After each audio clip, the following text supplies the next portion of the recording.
नमस्कार बच्चों। तो आज हम वेव ऑप्टिक्स कंटिन्यू करेंगे। वेव ऑप्टिक्स के अगर हम बात करें तो हमने पढ़ा था कितने फेनोमेना एक्सप्लेन होते हैं? 3। क्या क्या था? Interference, diffraction. देखो तीसरा जो पॉइंट हमारा था पोलराइजेशन। आज हम जो बात करेंगे देखो पोलराइजेशन की, हमारी 2 बात हो चुकी है। Both phenomena interference and diffraction can be explained in the previous classes. Before polarization, we are discussing some small topics. That topic are important for the 1 marker question. Board में देखो 1 मार्कर क्वेश्चन पूछे जाते हैं। तो 2 हमारे इसमें छोटे point हैं जिसको बोलते हैं resolving power. What is meaning of resolving? आपने सुना होगा रिजोल्विंग मतलब रिजोल्व करना, ब्रेक करना। रिजोल्विंग पावर किसी इंस्ट्रूमेंट का होता है। इंस्ट्रूमेंट का मतलब हमने रोबोटिक्स में पढ़ा है कि माइक्रोस्कोप, टेलीस्कोप और ह्यूमन आई हमारे कोर्स में नहीं है, लेकिन जो देखेंगे हम वो ह्यूमन आई से ही देखेंगे। इसलिए हम रिजोल्विंग पावर की बात पहले करेंगे, तब हम देखो अपने पोलराइजेशन पर आएंगे। देखो बच्चों, पोलराइजेशन हमारा काफ़ी इंपॉर्टेंट टॉपिक है। आप जैसे मेंस में जाते हो, नीट में जा रहे हो, वहाँ भी क्वेश्चन आते हैं इससे, और बोर्ड में एक क्वेश्चन तो जरूर आता है पोलराइजेशन का। देखो रिजोल्विंग पावर, रिजोल्विंग मतलब ब्रेकिंग। होता क्या है? It is ability of instrument to form separate image of two close object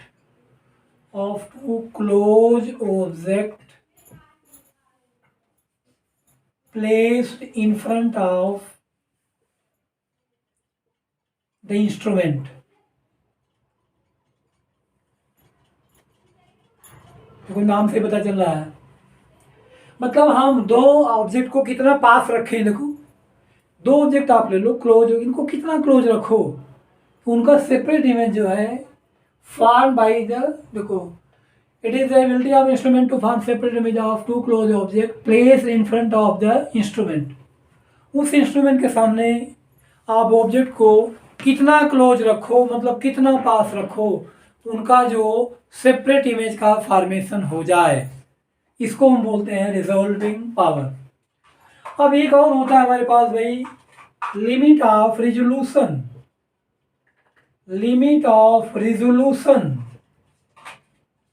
देखो बच्चों, रिजोल्यूशन का मतलब भी क्या होता है? ब्रेकिंग एक टाइप से। क्या होता है देखो, it is minimum distance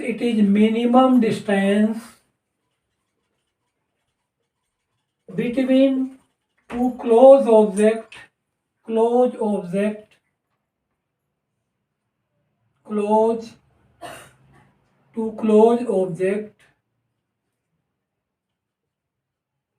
whose separate image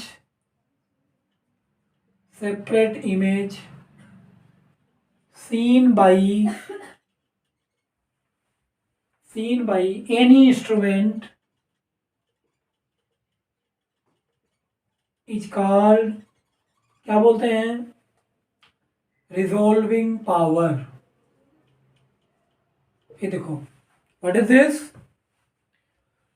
बताया गया limit of resolution, it is the minimum distance. कम से कम डिस्टेंस रखें 2 क्लोज ऑब्जेक्ट के बीच में जिनका अलग अलग इमेज बनाया जाए किसी इंस्ट्रूमेंट से, इसको हम बोलते हैं रिजोल्विंग पावर। दोनों एक दूसरे के इनवर्सली प्रोपोर्शनल होते हैं। Resolving power inversely proportional to limit of resolution.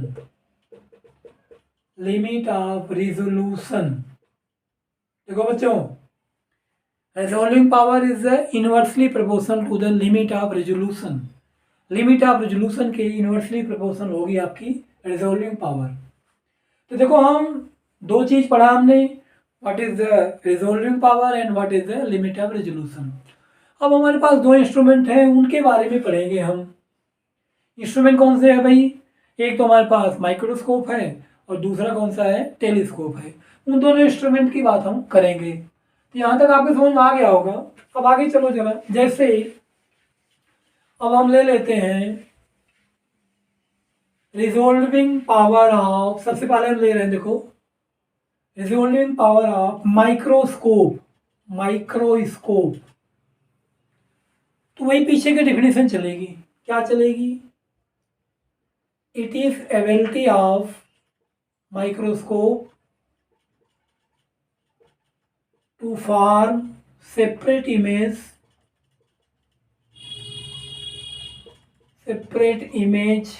of two close object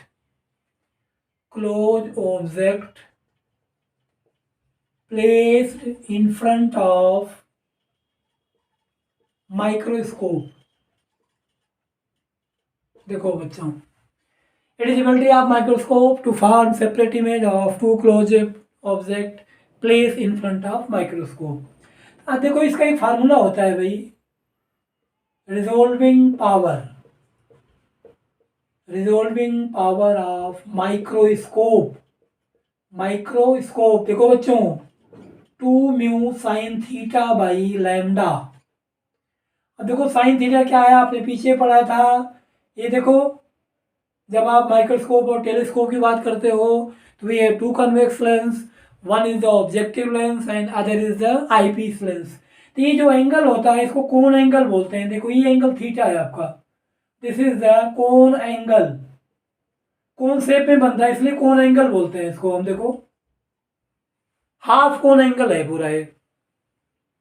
तो अब देखो अगर हम बात करें लैम्डा क्या है भाई? वेवलेंथ है, वेवलेंथ ऑफ लाइट यूज्ड। देखो बच्चों, और म्यू क्या है? म्यू हमारा है रिफ्रैक्टिव इंडेक्स ऑफ लेंस नहीं, रिफ्रैक्टिव इंडेक्स ऑफ मीडियम का है जिसमें आपका लेंस रखा हुआ है। अब देखो तो क्या मिला हमें? Resolving power directly proportional to mu, resolving power inversely proportional to lambda, 2 mu sine theta by lambda. Resolving power of microscope 2 mu sin theta by lambda. Theta is the cone angle, mu is the refractive index and lambda is the wavelength of light used। जिस light की wavelength आपने use किया है उसकी wavelength क्या होगी? Lambda है। अब देखो बच्चों 2 क्यों आता है भाई? 2 आता है अगर हाफ लाइन करोगे तो ऊपर भी है और नीचे भी है, इसलिए आप उसमें 2 आ जाता है। देखो तो आगे चलते हैं। अब देखो आपके समझ में आ गया होगा, आप एक बार नोट भी कर सकते हो, नोट करने लो थोड़ा सा तब मैं आगे चलूँ। Today our topic is the resolving power of microscope and telescope. Today is our topic. अब देखो बच्चों, अब हम बात करेंगे रिजोल्विंग पावर ऑफ टेलीस्कोप।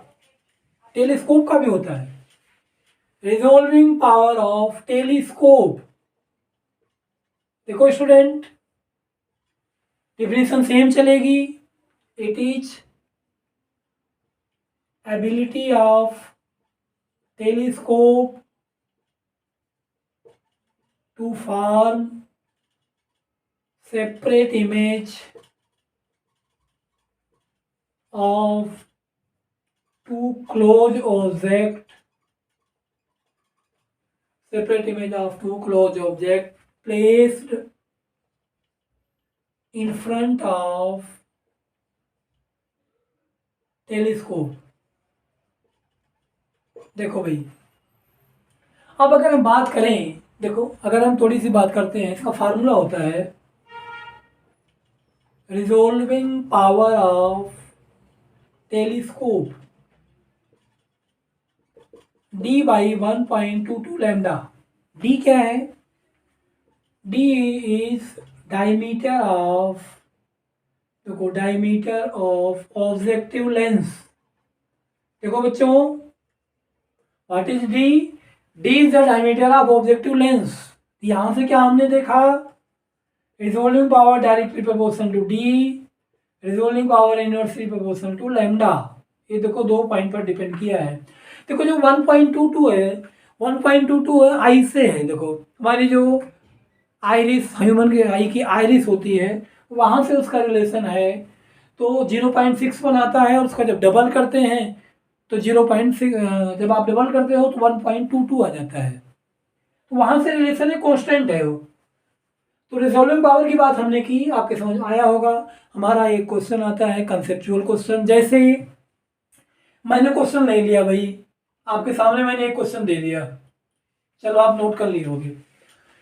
हमने क्वेश्चन लिया है कि what is the change on first point, point नहीं सीधे क्वेश्चन ले लेते हैं। What is change on the resolving power,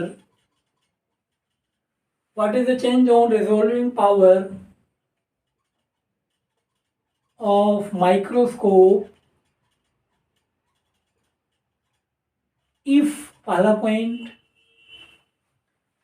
wavelength increase, wavelength of light increased, अगर आपने वेवलेंथ को बढ़ा दिया। दूसरा पॉइंट, फ्रीक्वेंसी इंक्रीज्ड, अगर आपने फ्रीक्वेंसी बढ़ा दी। तीसरा देखो बच्चों, फोकल लेंथ चेंज।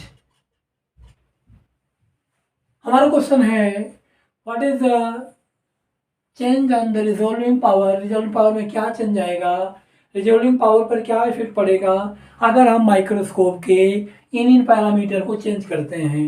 तो सोल्यूशन में अगर आ जाएं, देखो सोल्यूशन पॉइंट नंबर 1 हमने देखा, पहले हम फार्मूले की बात कर लेते हैं भाई। Resolving power 2 mu sine theta by lambda. अब देखो आपने पढ़ा है कि mu equal to c by, देखो लैम्डा इक्वल टू भाई क्या होता है, बोलो, c equal to nu lambda, ये फार्मूला होता है। C by nu equal to lambda. तो यहाँ जरा लैम्डा की वैल्यू डाल देते हैं एक बार हम, तो क्या मिलेगा जरा देखो, 2 म्यू साइन थीटा सी। अब चलो पहला पॉइंट क्या होगा, first point resolving power inversely proportional to the lambda के है। आपने लैम्डा को बढ़ाया है, अगर लैम्डा बढ़ाओगे तो रिजॉल्विंग पावर डिक्रीज होगी, ये डिक्रीज का साइन है। पॉइंट नंबर 10 में फ्रीक्वेंसी अगर बढ़ाएंगे तो देखो resolving power directly proportional to mu, अगर आपने न्यू को बढ़ाया it means resolving power increase. और आगे देखो फोकल लेंथ में कोई चेंज नहीं होगा, मतलब third point, no change, no change in resolving power due to changing in focal length because it is the independent of focal length। देखो इस टाइप के क्वेश्चन हमारे पास आएंगे, अगर आप रिजॉल्विंग पावर की बात करोगे तो इस टाइप के क्वेश्चन आपके पास आएंगे। तो देखो बच्चों हमने क्या पढ़ा भाई, रिजॉल्विंग पावर की बात पढ़ी है। अब अगर हमें लिमिट ऑफ रेजोल्यूशन निकालना है तो इसके आपको अपोजिट कर देना है। जो फार्मूला मैंने आपको बताया है, दोनों फार्मूले का आपको रेसिप्रोकल में ले लेना है बस, और कुछ भी नहीं। इसके डायरेक्ट क्वेश्चन आते हैं बोर्ड में, सीधा कंसेप्चुअल क्वेश्चन है। फार्मूला आपको याद रखना है 2 mu sine theta by lambda, और अगला था डी बाई 1.22 लैम्डा। अब देखो हम बहुत इंपॉर्टेंट पॉइंट पर आ गए हैं, और आप पूरा अपने कंसंट्रेशन के साथ ध्यान दो। Very important point our is the polarisation. देखो सुनो, पोलराइजेशन, इससे पहले जब हम बात करेंगे, देखो आपने वही पढ़ा था 11th क्लास में, दो टाइप की वेव होती है हमारे पास। देखो हमारे पास मैकेनिकल वेव हमने आपको पढ़ाया था, मैकेनिकल वेव में देखो दो होते थे भाई, ट्रांसवर्स वेव, ट्रांसवर्स वेव, और दूसरा क्या है बच्चों, लॉन्गिट्यूडिनल वेव, लॉन्गिट्यूडिनल वेव। थोड़ा सा देखो ये वीडियो लंबी होगी क्योंकि हम पोलराइजेशन, रिजोल्विंग पावर और लिमिट ऑफ रेजोल्यूशन को एक साथ कंटिन्यू कर दिए हैं, ताकि आपको जब भी ज़रूरत पड़े आप इसमें से पूरा आप देख सकते हो। तो ध्यान देना ज़रा, काफ़ी लंबी वीडियो चलेगी लेकिन आप कोशिश करोगे कि पूरा देखने की। ये वाले देखो ट्रांसवर्स वाले जितने वेव हैं, जैसे आप ले लो लाइट वेव है, transverse wave, light wave, light wave का ट्रांसवर्स नेचर होता है या इलेक्ट्रोमैग्नेटिक नेचर कह सकते हो। ट्रांसवर्स देखो लाइट वेव क्या होते हैं, इलेक्ट्रोमैग्नेटिक वेव, इनको आप इलेक्ट्रोमैग्नेटिक वेव भी कहते हैं। किसने बोला था, मैक्सवेल ने। लाइट वेव ये क्या होते हैं, कैन बी पोलराइज, पोलराइज हो सकती हैं। Longitudinal wave, sound wave, board में बहुत इंपॉर्टेंट क्वेश्चन बहुत बार आया है। Sound wave can be polarise और not, not because they have longitudinal nature. Longitudinal nature मतलब they move in the single direction straight, और ये परपेंडिकुलर चलते हैं, तो परपेंडिकुलर वाले पोलराइज होते हैं। Sound wave not polarise, longitudinal wave not polarise, sound wave नहीं होगा। लॉन्ग बहुत बार क्वेश्चन आया है बोर्ड में, longitudinal wave can not be polarise. देखो बच्चों, अभी मैंने आपको ये बताया कौन कौन से वेव पोलराइज होंगी, तो आपने देखा कि लाइट वेव जो है वो पोलराइज होंगी। अब पोलराइजेशन क्या होगा ये बात आपको बताई जाएगी। प्लेन पोलराइज लाइट क्या होगी, क्या होगा पोलराइजेशन। अब हम देखो बात चल रहे हैं, देखो अब देखो यहाँ तक आपने देखा कि मैकेनिकल वेव दो टाइप की हुई, ट्रांसवर्स और लॉन्गिट्यूडनल। ये वाले जो हैं इलेक्ट्रोमैग्नेटिक वेव है, कैन बी पोलराइज, पोलराइजेशन इनका होता है। चलो आगे चलते हैं। अब देखो, देखो आपने जैसे हमारे पास देखा है कि कोई भी आप ले लो, जैसे लाइट सोर्स है, देखो भाई ये देखो कोई भी लाइट सोर्स आप ले लिए, ये देखो हर डायरेक्शन में लाइट निकाल रहा है। देखो तो देखो इससे जो लाइट चल रही है, देखो मान लो इधर गई, ये जो इधर वाली चल रही, देखो ऐसे। अब ये देखो, ये देखो ये जो वेव है, देखना जरा, ये सिंबल है अनपोलराइज लाइट का। अनपोलराइज का मतलब है, देखो ये देखो, ये देखो मूव भी कर रही है और वाइब्रेट भी कर रही है, दो डायरेक्शन है। अगर दो डायरेक्शन है तो अनपोलराइज्ड, अनपोलराइज्ड लाइट। पहले सिंबल समझो, सिंबल ये क्या है, लाइट सोर्स, लाइट सोर्स, ये है अनपोलराइज्ड लाइट। अब इसमें क्या करते हैं, देखो भाई this is the unpolarised light. अब अगर आगे हम चलते हैं, देखो दो सिंबल आपको बताए जाएंगे, एक तो ऐसे वाले सिंबल हैं, या देखो बच्चों ऐसे वाला सिंबल है। देखो समझो एक बार, अगर ऐसा सिंबल है ना, ये है प्लेन पोलराइज का। देखो प्लेन पोलराइज क्यों बोलते हैं, या तो ये डायरेक्शन में चल रही है, या तो मूव कर रही है या वाइब्रेट कर रही है, दोनों ये दोनों कर रही है।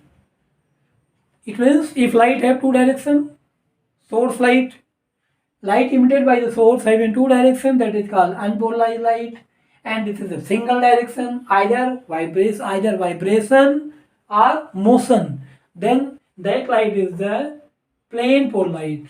देखो प्लेन पोलराइज्ड। देखो बच्चों बहुत इंपॉर्टेंट टॉपिक चल रहा है for the CBSE board and also the JEE mains या नीट में। कोशिश करो आप समझने की। लाइट सोर्स, देखो light emitted by source in the move in the different direction. If we take a particular direction, अगर हमने डायरेक्शन लिया है तो देखो ये लाइट क्या है, देखो चल भी रही, वाइब्रेट भी कर रही है, क्योंकि ट्रांसफर्स हमें लेना है। देखो भाई ये ट्रांसफर्स वेव है, देखो ये देखो चल भी रही है, और देखो ये देखो ये चीज मैंने आपको यहाँ दिखाया है, मूव भी कर रही है, मतलब वाइब्रेट भी कर रही है और मूव भी कर रही है। देखो motion, vibration, both. That is the unpolarized light. So this is the symbol of unpolarized light and this is the symbol of plain polarized light.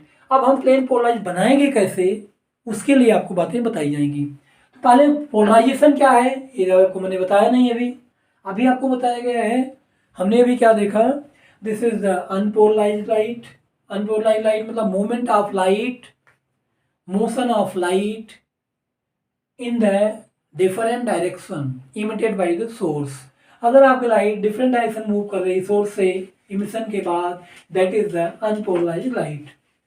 अब आगे देखो स्टूडेंट, आगे अगर हम बताएं आपको पोलराइजेशन क्या है, पोलराइजेशन ऑफ लाइट, ये देखो it is phenomenon of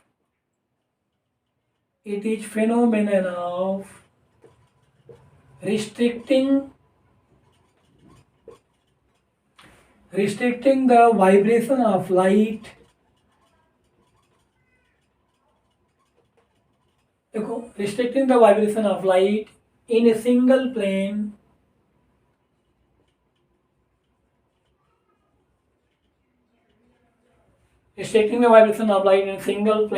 after emerging from polarizer से निकलने के बाद, जब भी आपकी लाइट अगर पोलराइजर से निकलेगी, पोलराइजर से निकलने के बाद अगर वो एक ही डायरेक्शन में चलेगी, ऐसे फिनोमेना को हम पोलराइजेशन बोलते हैं। अब देखो पोलराइजेशन होगा कैसे, उसके लिए हमारे पास क्या यूज किए जाते हैं, पोलराइजर। देखो 3 पोलराइजर हैं आपके पास। पोलराइजर कितने हैं बच्चों, 3 हैं। एक होता है पोलराइड, ये आपको लैब में दिखाया जाएगा। एक होता है टूरमलीन क्रिस्टल। तीसरा देखो बच्चों निकोल प्रिज्म, ये आप हायर क्लास में पढ़ोगे, निकोल प्रिज्म। केवल मैं आपको नाम बता देता हूँ, you read in the graduation second year या फर्स्ट ईयर। हमारे पास ये पोलराइड है, आपको ये दिखाया जाएगा लैब में। अगर आप अपने टीचर से बोलोगे तो आपको लैब में आपको दिखाएंगे what is the Polaroid. Polaroid is either hexagonal shape और स्फेरिकल शेप, दोनों शेप में आते हैं। देखो ये, तो देखो पोलराइड से जब लाइट निकलेगी वो प्लेन पोलराइड होगी। इसमें क्या होता है, देखो एंगल बनाया जाता है। एंगल आप बनाते हो तो एंगल जो लाइट होगी एक ही एंगल पर जाएगी, वो एंगल उसके जो फेस है क्रिस्टल्स होते हैं उनमें बनाया जाता है, इन सब में। तो अब देखो हम आपको दिखाएंगे जरा कि पोलराइड लाइट जो है आपकी कैसे जाएगी, कितने प्लेन होते हैं, जरा देखना भाई। ये देखो मैंने ले लिया है, ये हमारा पोलराइजर है। देखो ये रहा, देखो आपके सामने अपना पोलराइजर है। ये आपका सोर्स है, देखो ये सोर्स है जो लाइट को इमिट किया। देखो ये सोर्स लाइट यहाँ से चली, ये देखो सोर्स ऑफ लाइट। देखो स्टूडेंट, अब देखो ये लाइट चली, ट्रांसवर्स नेचर, बोथ डायरेक्शन। ये देखो जब ये लाइट पोलराइजर के अंदर से पास होती है तो ये क्या काम करता है, देखो ये पोलराइजर क्या करता है, इसमें एक डायरेक्शन को कट कर देगा। ये देखो ऐसे देखो आप इसका करो, एक डायरेक्शन से कट हो जाएगा। देखो जब एक डायरेक्शन कट हो जाएगा तो यहाँ अगर आप देखो ऐसे 2 प्लेन बनाते हैं, ये देखो if we make the plane, देखो हमने 2 प्लेन बना लिया भाई, ये देखो। और इन प्लेन को अगर आगे तक ले चलें, जरा आगे तक ले चलते हैं। देखो स्टूडेंट, ये देखो ये बन गया भाई। देखो हमारे पास we have 2 plane KLMN, PQRS बताएगा, 2 प्लेन है। देखो जो हमारा KLMN है, it is plane of vibration. देखो बच्चों क्या बोलते हैं इसको, प्लेन ऑफ वाइब्रेशन। और PQRS क्या है बच्चों, प्लेन ऑफ पोलराइजेशन। समझो जरा, प्लेन ऑफ पोलराइजेशन। देखो 2 प्लेन होंगे, देयर इज 2 प्लेन इसके अंदर से पास हो रही है, आप एक साइड से देख रहे हो तो आपको एक ही तरफ नजर आएगा, यहाँ से देख रहे हो। अब देखो लाइट वाइब्रेट कर रही है, तो जो नहीं एक पोलराइड क्या करते हैं, this is the Polaroid. Polaroid ने क्या किया, वन डायरेक्शन को कट कर देगा, या तो मूविंग वाली डायरेक्शन को कट करेगा या वाइब्रेशन वाली डायरेक्शन को। Polaroid cut the one direction of the which light, unpolarized light. This is the source of light and this is the unpolarized light. भाई क्या है, अनपोलराइज, जो पोलराइज नहीं हुई है। ये देखो बच्चों, यहाँ तक सारे बच्चों को समझ में आ गया होगा। Today our topic is the polarisation of light. It is the sixth phenomena of the light and third phenomena of the wave optics. Here light move in a particular direction, single direction move करेगी after emerging by the polaroid। आपको ऐसा कुछ बनाना पड़ेगा कि ये direction जो उसमें से कट हो जाए। फिर आपको बताया गया कि there are two plane, one is the plane of vibration and other the plane of polarisation. अब देखो इसमें हमारे पास एक बड़ा इंपॉर्टेंट न्यूमेरिकल आता है, लेकिन उससे पहले हम आपको टॉपिक बताएंगे। तो यहाँ तक देखो आपने सबने नोट कर लिया होगा, कोई प्रॉब्लम नहीं होगी। सोर्स ऑफ लाइट, देखो student, source of light, unpolarised light. चलो अब देखो आगे हम आ गए हैं। अब आप कहोगे अगर, तो वेव ऑप्टिक्स का सबसे मेन टॉपिक है for the numerical, malleus law. Malleus law, देखो मैलस लॉ क्या बताता है। मैलस लॉ आपको ये बता रहा है the intensity of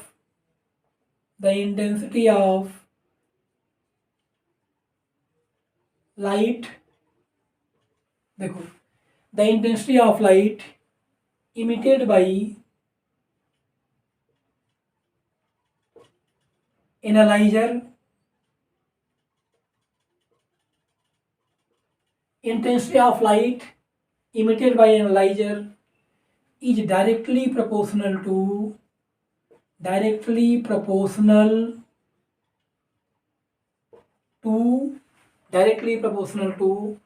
angle with, देखो directly proportional to square of cosine of angle between polarizer and analyzer। देखो क्या होता है पोलराइजर, पहले क्या होता है ध्यान देना। पोलराइजर देखो, सपोज करो भाई ये सोर्स ऑफ लाइट है, देखो ये सोर्स, लाइट का सोर्स है। अब देखो यहाँ से लाइट गई भाई, ये देखो लाइट जा रही है बच्चों यहाँ से, अनपोलराइज्ड लाइट होगी। ये देखो सोर्स ऑफ लाइट है, सारे बच्चों को समझ में आ रहा होगा।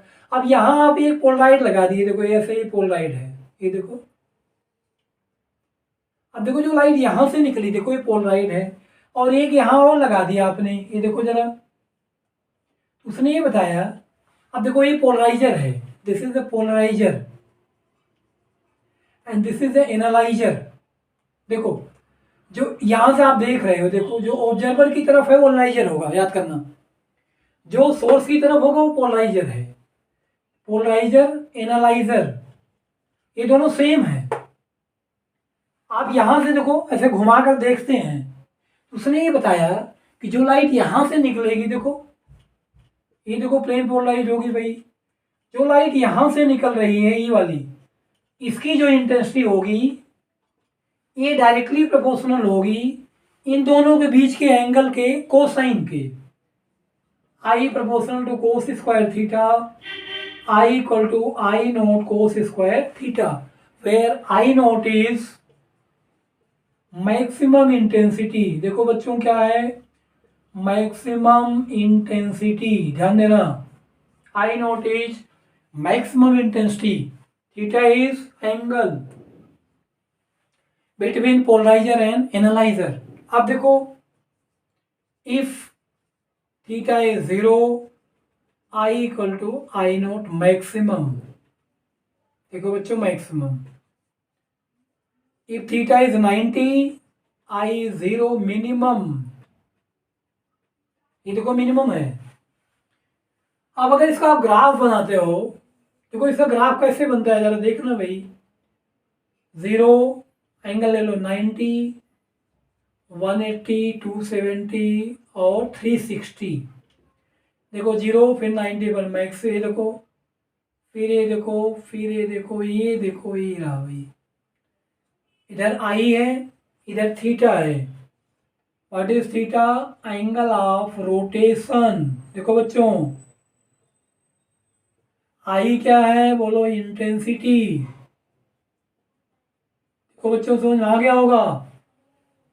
This is the graph. ये देखो ग्राफ है, देखो ये रहा। ये मैंने आपको समझाया है। ये हमारा पोलराइजर है, ये हमारा एनालाइजर है। इसने बताया intensity of light emitted by analyser जो यहाँ से निकलेगी वो डायरेक्टली प्रोपोर्शनल होगी square of cosine of angle between polariser and analyser. तो सारे बच्चों को समझ में आ गया होगा what is the polariser and analyser. देखो अगर आप इधर सोर्स कर दो और वहाँ से देखो तो उल्टा हो जाएगा। ये एनालाइजर बन जाएगा और ये पोलराइजर बन जाएगा, ये फिक्स नहीं होते। जो आपकी तरफ है एनालाइजर, एनालिसिस आप करोगे इसलिए एनालाइजर पड़ा, पोलराइजर वहां से निकलेगा। तो ये तो मेरे समझ आ गया होगा आपको। Intensity of light emitted by, imitate कर सकते हो आप, या थोड़ा यहाँ ले लो, ट्रांसमिटेड बोलो, ट्रांसमिटेड। देखो transmitted by analyser is directly proportional to square of cosine of angle between polarizer and analyzer। चलो आगे चलते हैं। अब देखो इसमें हम आ जाते हैं। अगला हमारा जो पॉइंट है, क्या पॉइंट है हमारा भाई अगला बोलो? Brewster's law. एक देखो हमारा पॉइंट है ब्रूस्टर्स लॉ। ब्रूस्टर्स ला। देखो ब्रूस्टर्स ला क्या है? आप अगर एक ग्लास स्लैब ले लो, पहले समझो एक बात भाई। हमने एक ग्लास स्लैब लिया, ये देखो हमारा नॉर्मल है, यहां से एक अनपोलराइज लाइट आ रही है, जरा ध्यान देना। ये देखो हमारी अनपोलराइज लाइट है भाई, यहां हमारा सोर्स है। देखो सोर्स से जो लाइट निकलेगी पता ही आपको अनपोलराइज होती है।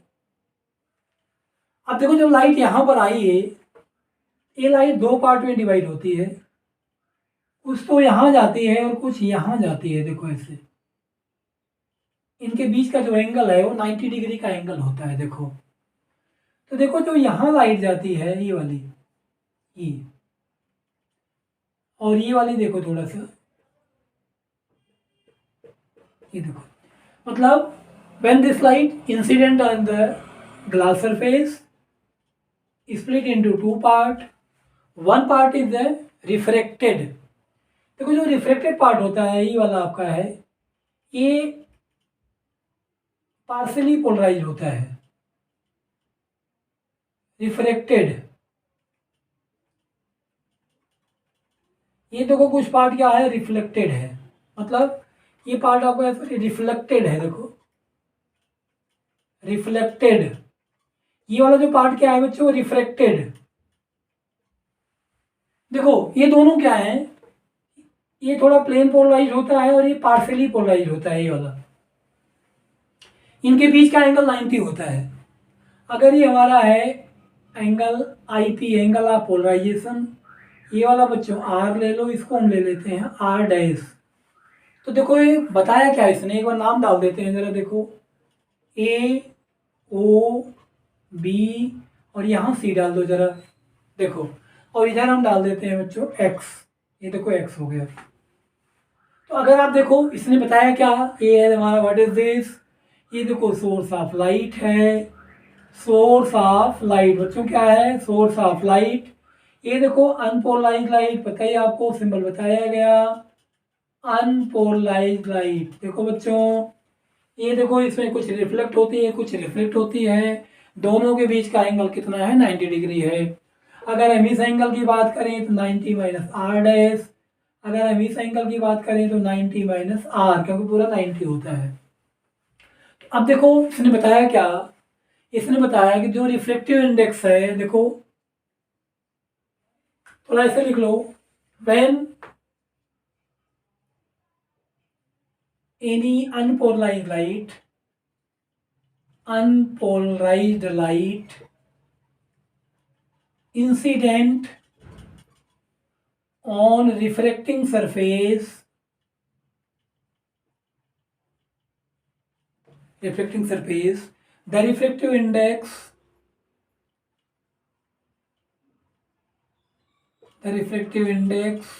of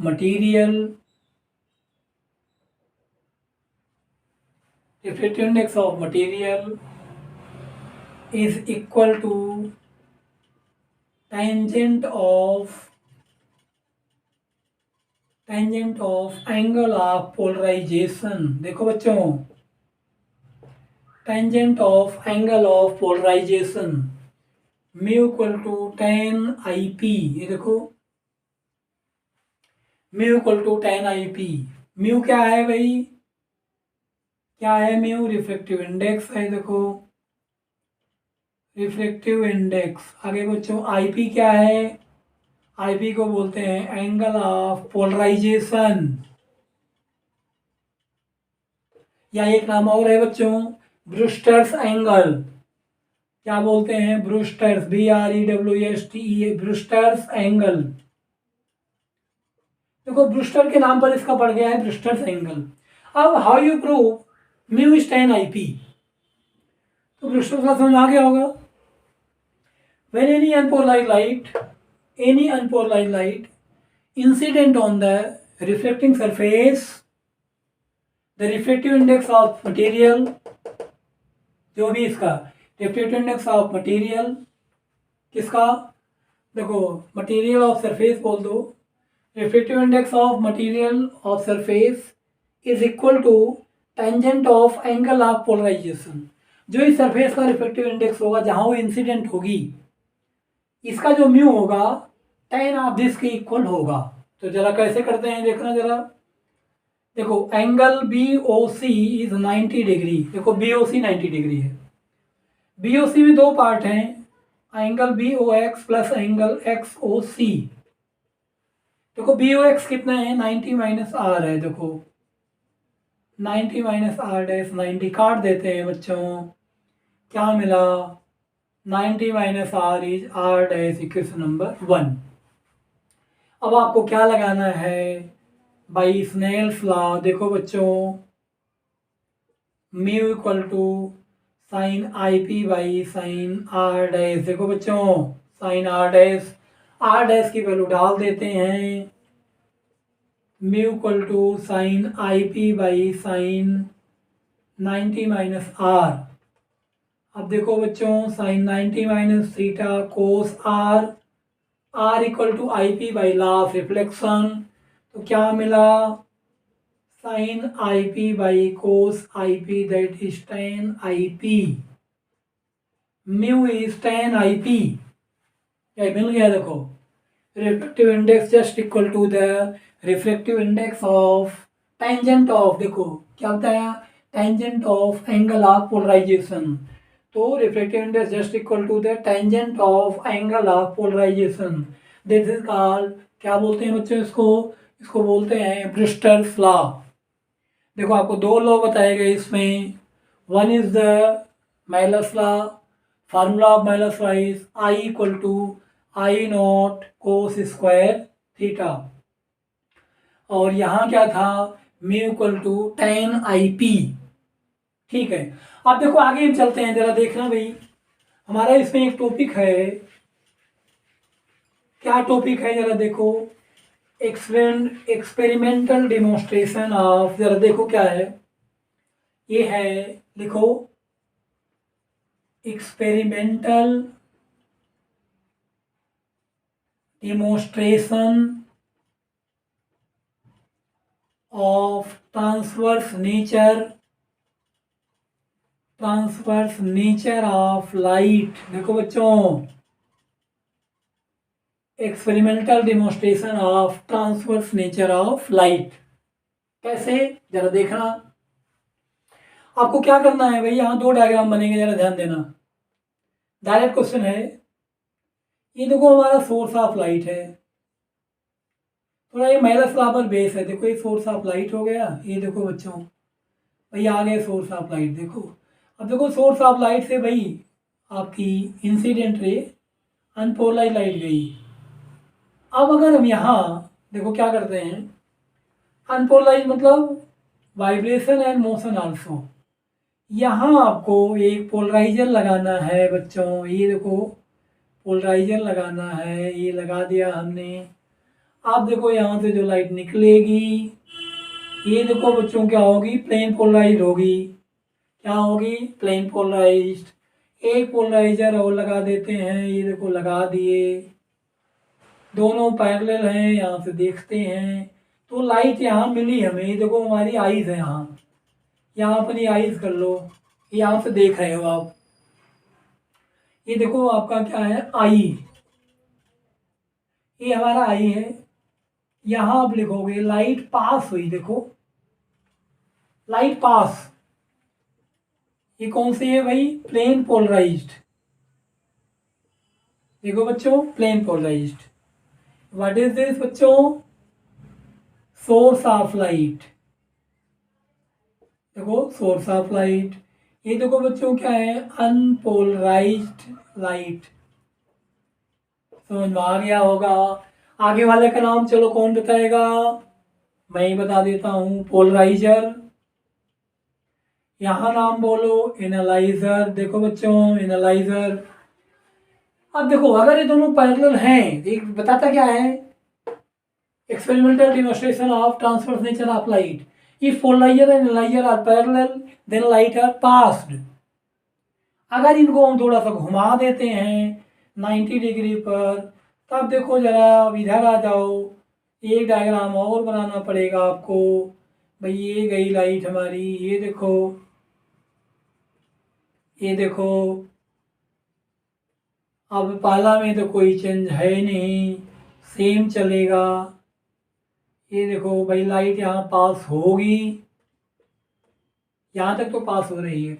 अब इसको आप थोड़ा सा 90 डिग्री घुमा दिए। देखो आपने क्या किया, इस वाले को रोटेट कर दिए। अब देखो बच्चों ये वाला जब हमारा ना रोटेट हो गया, यहाँ थीटा कितना था, 0 डिग्री, थीटा हमने किया 90 डिग्री। अब यहाँ से देख रहे हैं नो लाइट पास, कोई लाइट पास नहीं होती।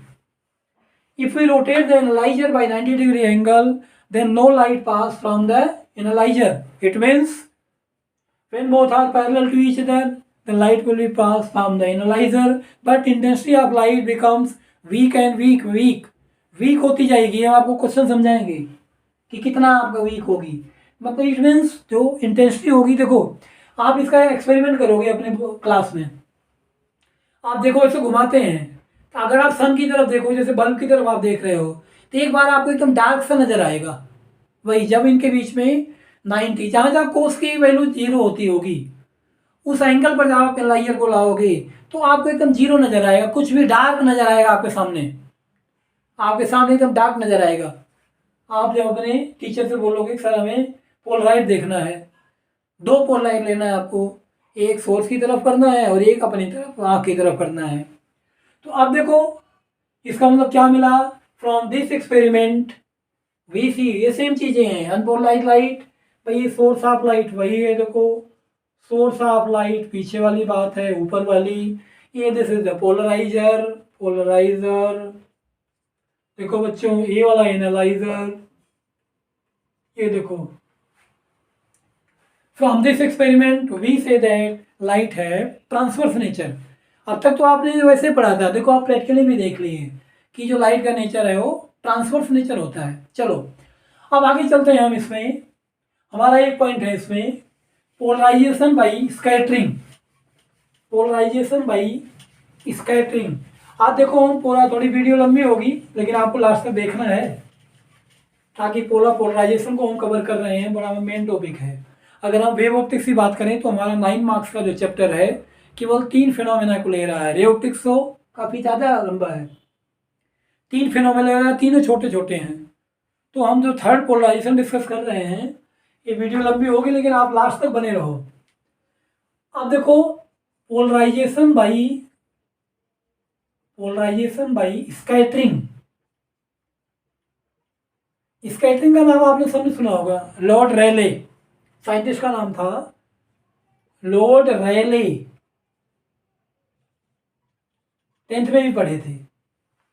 देखो ये पोलराइजेशन बाई स्कैटरिंग क्या है, अगर हमारे पास भाई यहाँ ये देखो सोर्स है, सन ले लेते हैं, ये देखो लाइट ऐसे जा रही है, यहाँ कोई एयर का पार्टिकल है, अब एयर पार्टिकल से लाइट जाएगी, ये देखो कैसे लाइट जाएगी भाई अनपोलराइज्ड, ये देखो अनपोलराइज्ड गई, देखो ये रही, ये हमारा सोर्स है, ये हमारा एयर पार्टिकल है। हमने आपको रे ऑप्टिक्स में बताया था स्कैटरिंग होती किससे है, size of particle is very smaller compare to the wavelength of light. अब आप इमेजिन करो लाइट की वेवलेंथ खुद एंगस्ट्रॉम में होती है, एंगस्ट्रॉम से भी छोटा पार्टिकल, आप इमेजिन करो जरा। तो पार्टिकल जो है वेरी स्मॉल पार्टिकल एयर के लेते हैं। तो देखो यहाँ है क्या, बेसिकली कुछ है नहीं, सिंपल सी बात है। जो ऑब्जर्वर 90 डिग्री से देखेगा उसको ये लाइट प्लेन पोलराइज नजर आएगी, प्लेन पोलराइज लाइट।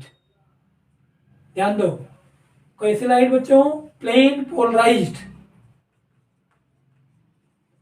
किस ऑब्जर्वर को, जो 90 पर होगा। बट एक्सेप्ट 90, ये आई है देखो आपकी, except 90 from here by this, if we take any other angle then that observer cannot see the plane polarized light, that observer seen the unpolarized light। unpolarized वाले को देखेगा वो प्लेन वाले को नहीं देख पाएगा। क्या मिला हमें, तो ऑब्जर्वर, देखो observer at theta equal to 90 degree angle with respect to source can see the plane polarized light,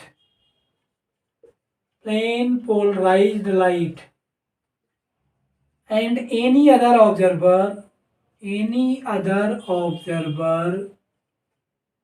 देखो any other observer except 90 degree angle, जो 90 डिग्री से कम पर है, can see the unpolarised light, unpolarised. देखो इसको हम बोलते हैं polarization by the reflection, sorry polarisation by scattering. अब हमारा एक पॉइंट और बचा है, फिर हमारा चैप्टर आपको फिनिश करते हैं और हम वीडियो को भी लास्ट में फिनिश करते हैं। फिर आपके सारे कंटेंट मैंने आपको, अगर आप पार्ट वाइज मैंने देखा किया हुआ आप देखोगे तो जैसे पहले पार्ट में ह्यूजेंस प्रिंसिपल, फिर देखो इंटरफ्रेंस, फिर देखो डिफ्रैक्शन, फिर देखो डिफ्रैक्शन के न्यूमेरिकल हैं। अब ये इसके बाद हम यहाँ चलेंगे और फिर इसका अगले पार्ट आपको न्यूमेरिकल मिलेगा। तो आप देखो polarisation by reflection, polarisation by reflection basically जो हमने पढ़ा है ब्रूस्टर्स लॉ, सेम डायग्राम बनेगा। पोलराइजेशन बाय रिफ्लेक्शन, देखो जरा बच्चों वही पीछे वाला डायग्राम आपको बनाना है, सेम एकदम पूरा। देखो भाई ये ग्लास स्लैब है, ये नॉर्मल है, ये देखो क्या है, बोलो बोलो बच्चों व्हाट इज दिस, क्या होगा, अनपोलराइज्ड लाइट कहाँ से आएगी, एक सोर्स से आएगी। अनपोलराइज्ड का मतलब क्या बताया गया, वाइब्रेशन एंड मूवमेंट बोथ। अब देखो यहाँ से भाई एक इधर आई और एक इधर गई, ये एंगल आई पी था, ये वाला एंगल आर था, ये आर डैश, वही सिंबल ले रहे हैं हम। ये देखो थोड़ी हमारी क्या थी, अनपोलराइज्ड थी, ये वाली जो थी वो पार्शियली पोलराइज्ड है, अगर आप कहोगे पूरा नहीं होती, पार्शियली पोलराइज्ड है। ये देखो रिफ्लेक्टेड रे, रिफ्लेक्टेड रे, ये देखो बच्चों कौन से है, रिफ्रैक्टेड रे, ये देखो रिफ्रैक्टेड है। देखो इसमें ध्यान देना, आपको क्या करना होगा, ये भी आपका डायरेक्ट क्वेश्चन है। पोलराइजेशन बाय रिफ्लेक्शन, ये देखो रिफ्लेक्शन हो रहा है, तो आपको ये बताना है कि when A unpolarised light incident on the glass slab, it will split in the two lights. One is the refracted and other is the reflected. The part which is the reflected, देखो जो आपका ये part है आपका reflected ray है, ये partially polarise होता है, पार्शियली पोलराइज्ड। और ये वाला बच्चे देखो अनपोलराइज्ड, देखो अनपोलराइज्ड। क्या बताइए यार, when any unpolarized light incident on the glass slab, it will split into two parts. A part of light, देखो a part of light is reflected and this part is plane polarized, मतलब partially कह सकते हो आप, this part is partially polarized।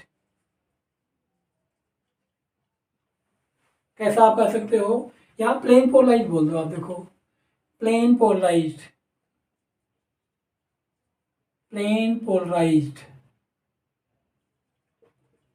and other part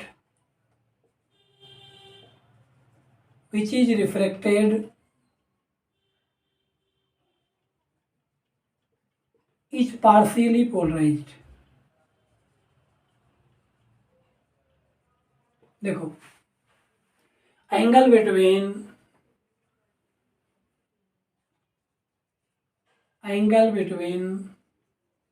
both rays are 90 degree, मतलब both are एक दूसरे क्या होते हैं, परपेंडिकुलर होते हैं। तो इसी को हम बोलते हैं पोलराइजेशन बाय रिफ्लेक्शन। देखो बच्चों लगभग इसमें हमने सारे टॉपिक को कवर किया हुआ है। पोलराइजेशन में क्या क्या है देखो मैं आपको बता देता हूँ। What is the polarisation, symbol of polarise light आपको बताया गया पूरा। फिर दो प्लेन बताए गए, plane of polarisation and plane of vibration.